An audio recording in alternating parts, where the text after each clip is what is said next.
oven baked chicken with onion. So, this is our dinner. So, chicken is siya na ako i-bake. So, gamit na ako nga chicken is ang chicken nga drumstick. So, 5 pieces rin kabuok. And then, ako na yung gihugasan daring dapita. And then, gikuhaan ako na yung mga gamay nga mga kuan pa, mga balahibo. So, ato trapuhan og tissue kay para mo siyang ma-dry. So, dihang dapita is okay pa ko. Wala pa ko napasok dihang dapita kay magpag-start na ako. So, ako ano nang gi-transfer diha sa kuan sa bowl. So, nag-add ko garlic powder, onion powder, paprika, Italian seasoning, and then Cajun. And then, mutangan na to og oil kay para motuhop ang kanang mga seasoning diha sa to ang chicken. So, mas maayo maghimo ka ani is ay mo siyang i-marinate og mga more than 1 hour. Kaso lang, ang kaning ako is hapon naman siya.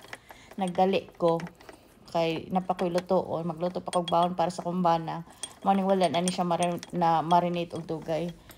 So, manana, maghimo na ko og onion.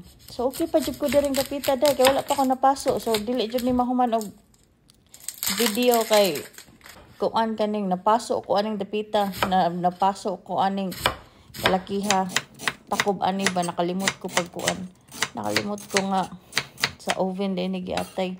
Init ka ayong takob day, hastang hilaka jud nako day. Labaw pa ko sa naghiwag kuan day ahos, kaning ahos ba Bombay.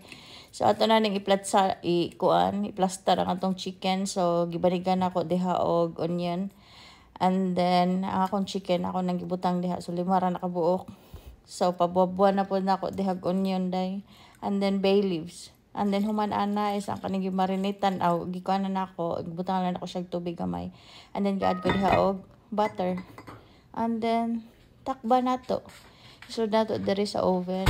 So 350 Fahrenheit for 1 hour and 30 minutes. So dugay-dugay gyud siya day. Dugay-dugay siya. So murag mga 2 hours sa dihan akong gibutang kay galuto man sa kog kaning kuan panihapon sa kumbana. And then, human ako gluto sa kung panihapon sa kumbana. So, karon ako na ni siyang habaon ang ako ang gibake. And then, diha na nag-start day. Kaya nakalimot ko. Tanggalo na ako dihang takob. So, napakoy hapin. So, human dihang broil na ako day. I-broil pa man na ako day, no? I-broil pa na ako mga 5 minutes kay para masunog-sunog pa ng babaw niya. Lami na kayo ni kay humok na jud kaayo. Anday, ang angats day. Kaya nga no, nakalimot man ko. Nga gigunita na ako ang takob ani day. Hastang inita. Hastang napasok jud akong kuan tanan jud akong tudlo sa right hand nako day sakit kay pero jud akong hila. So mana siya diha, wala na siya nahuman ang kanang video diha day. Ngan na nakutob sa pagsud nako sa oven kay gibroil na nako. So angats.